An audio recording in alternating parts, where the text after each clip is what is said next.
Class room PSCയിലേക്ക് സ്വാഗതം. Vitamin എയുടെ ശാസ്ത്രീയ നാമമാണ് റെറ്റിനോൾ. വൈറ്റമിൻ എ 2 തരമുണ്ട്, A1, A2. വൈറ്റമിൻ A1ന്റെ കുറവ് മൂലം ഉണ്ടാകുന്ന രോഗമാണ് മാലക്കണ്ണ് അല്ലെങ്കിൽ നിശാന്തത. വൈറ്റമിൻ A2വിന്റെ കുറവ് മൂലം ഉണ്ടാകുന്ന രോഗമാണ് വർണ്ണാന്തത, മറ്റൊരു പേര് സിറോഫ്താൽമിയ. വൈറ്റമിൻ എ എന്ന് പറയുന്നത് പ്രകൃതിയാലുള്ള വൈറ്റമിൻ ആണ്. പ്രതിരോധ കുത്തിവയ്പ്പിനൊപ്പം കുഞ്ഞിന് നൽകുന്ന വൈറ്റമിൻ ആണ്. വൈറ്റമിൻ എയുടെ ആധിക്യം മൂലം ഉണ്ടാകുന്ന രോഗമാണ് ഹൈപ്പർ വിറ്റമിനോസിസ് എ. നിശാന്തത നിർണ്ണയിക്കുന്ന ടെസ്റ്റ് ആണ് റോസ് ബംഗാൾ ടെസ്റ്റ്. വൈറ്റമിൻ എയുടെ കുറവ് മൂലം ഉണ്ടാകുന്ന മറ്റൊരു രോഗമാണ് കെരറ്റോമലേഷ്യ. നിക്ടലോപ്പിയ എന്നറിയപ്പെടുന്ന രോഗം നിശാന്തതയാണ്. Vitamin K, phylloquinone. തണുപ്പിക്കുമ്പോൾ നഷ്ടമാകുന്ന വൈറ്റമിൻ ആണ് വൈറ്റമിൻ കെ. കരളിലാണ് സംഭരിക്കപ്പെടുന്നത്. ബാക്ടീരിയയുടെ പ്രവർത്തന ഫലമായി ചെറുകുടലിൽ ഉൽപ്പാദിപ്പിക്കുന്ന വൈറ്റമിൻ ആണ് vitamin K. Coagulation vitamin, anti haemorrhage vitamin എന്നൊക്കെ അറിയപ്പെടുന്നു. കരളിന്റെ പ്രവർത്തനത്തിന് ആവശ്യമായ വൈറ്റമിൻ ആണ് വൈറ്റമിൻ കെ. വൈറ്റമിൻ സി അഥവാ അസ്കോർബിക് ആസിഡ്. സ്കർവി എന്ന രോഗം ഉണ്ടാകുന്നത് വൈറ്റമിൻ സിയുടെ കുറവ് മൂലമാണ്. ചൂടാക്കുമ്പോൾ നഷ്ടപ്പെടുന്നത് വൈറ്റമിൻ സി ആണ്. ആന്റി ക്യാൻസർ വൈറ്റമിൻ ആണ്. പ്രതിരോധ ശക്തിക്ക് ആവശ്യമായ വൈറ്റമിൻ, മൂത്രത്തിലൂടെ വിസർജിക്കപ്പെടുന്ന വൈറ്റമിൻ, ഇതൊക്കെ വൈറ്റമിൻ സി ആണ്. ജലദോഷത്തിന് ഔഷധമായി ഉപയോഗിക്കുന്ന വൈറ്റമിൻ ഏതെന്ന് ചോദിച്ചാലും വൈറ്റമിൻ സി ആണ്. ഇരുമ്പിന്റെ ആഗിരണത്തെ ഉത്തേജിപ്പിക്കുന്ന വൈറ്റമിൻ സി ആണ്. മുറിവ് ഉണങ്ങാൻ കാരണമാകുന്ന വൈറ്റമിൻ, യുവത്വം നിലനിർത്തുന്നതിന് സഹായിക്കുന്ന വൈറ്റമിൻ, ഇവയെല്ലാം വൈറ്റമിൻ സി ആണ്. B1ന്റെ ശാസ്ത്രീയ നാമമാണ് തയാമിൻ.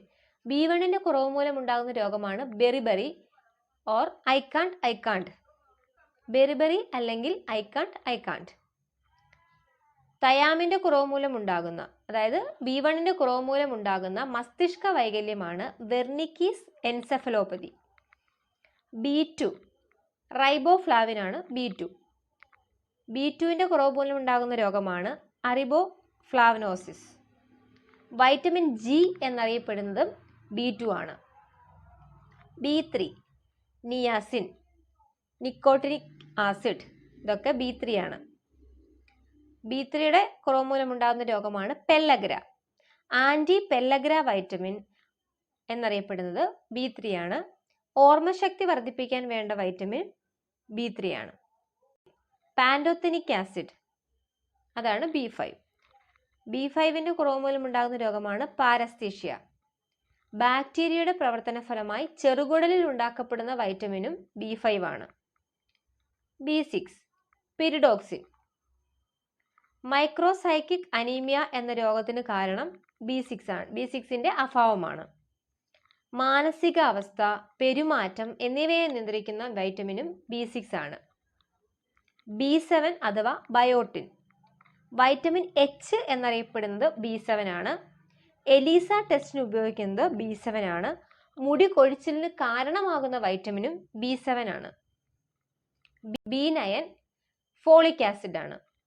മെഗലോബ്ലാസ്റ്റിക് അനീമിയ ഉണ്ടാകുന്നത് B9ന്റെ അഭാവം മൂലമാണ്. വെസ്റ്റേൺ ബ്ലോട്ട് ടെസ്റ്റിന് ഉപയോഗിക്കുന്നത് B9 ആണ്. രക്തകോശങ്ങളുടെ രൂപീകരണത്തിന് ആവശ്യമായ വൈറ്റമിനും B9 ആണ്. B12 സയനോകൊബാലമിൻ എന്നറിയപ്പെടുന്നത് B12 ആണ്. പെർനീഷ്യസ് അനീമിയയ്ക്ക് കാരണം B12ന്റെ അഭാവമാണ്. കൊബാൾട്ട് ലോഹം അടങ്ങിയ വൈറ്റമിൻ ആണ് B12. ചർമ്മം വിണ്ടുപൊട്ടുന്നതിന് കാരണമായ വൈറ്റമിനും B12 ആണ്.